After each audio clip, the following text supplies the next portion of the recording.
There are several places where the impact of our current budget are going to be most evident. They will see it primarily in the branch that is closed and in the reduced services at Middletown when it does reopen.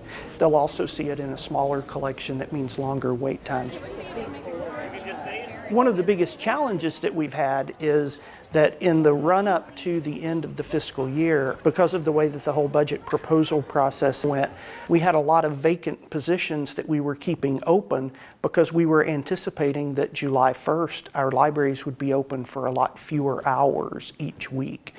Our hours didn't change, but we had the staffing level to support those reduced hours. So it's really created a lot of stress on our staff because every location is short-staffed. We're using overtime right now just to have enough staff to keep the doors open. It's also created an extra workload on our business office because we have all of these positions that are vacant, so we're really having to advertise. Ironically, we're having to advertise and fill a lot of positions. We have 9 full-time positions that were eliminated at the beginning of this fiscal year, and they weren't public service positions, so they didn't impact the number of hours that we're able to be open to the public, but they have impacted the capacity that we have to support the operation of the libraries. We know that we're not going to be able to do the same amount of outreach with a reduced staff, and we're not going to be able to offer the same amount of programming with a reduced staff, but we are able to be open and allow the public to come in and use our computers and meeting rooms and check out materials from our collection. But it really has had an impact on what we're able to do beyond that to get out into the community. A Cheerio necklace. When people come to the library, often what they want to do, despite what people say, they want to check out materials. And as the portion of our budget that is devoted to personnel grows, what that also means is that we have less money to spend to buy materials. So people, particularly people who are looking for newly published books and very popular materials, what they'll find is that we have fewer copies of those, that their wait is longer for things that there's a wait list for, because we really need more money to buy more materials, and we just don't have it with the budget that we've got this year. We did increase fines several years ago to try and increase some revenue.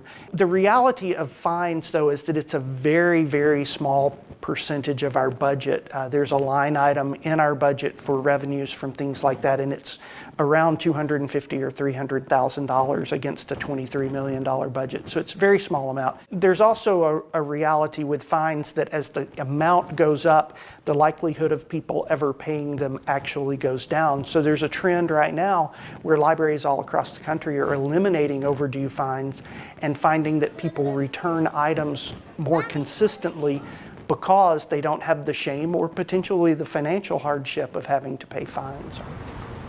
One thing that is done in some cities is, for example, the beautiful 1908 building on York Street. In some cities, you would be able to rent that for special events and have your wedding there at a time when it was not open to the public for library use. We also have at our Northeast Regional, which just opened, there's a historic home on the campus there, as well as a large lawn between the library and the historic home. So we're looking into the possibilities of doing a rentable event space, both an outdoor space on the lawn, as well as what it would take at the house to be able to rent that out for special events. So there are all sorts of possibilities. We're considering everything, but it is difficult for us because we're limited in what we can charge for, because by state law, library services always have to be free at our library. It's in our name. How I would sort of summarize where we are now and what's happening in the future is when the Library Master Plan was adopted by Metro Council in 2008, it projected the capital projects that would need to be done in order to have the library system that we wanted to have by the year 2020.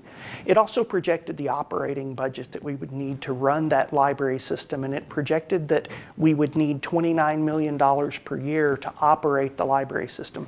We have seen the community come together and work very hard to build some magnificent world-class libraries, but what is missing is that the additional operating dollars needed to operate that library system have just not been there. And if we don't see those, we can still have a great library system. Our staff are talented and dedicated.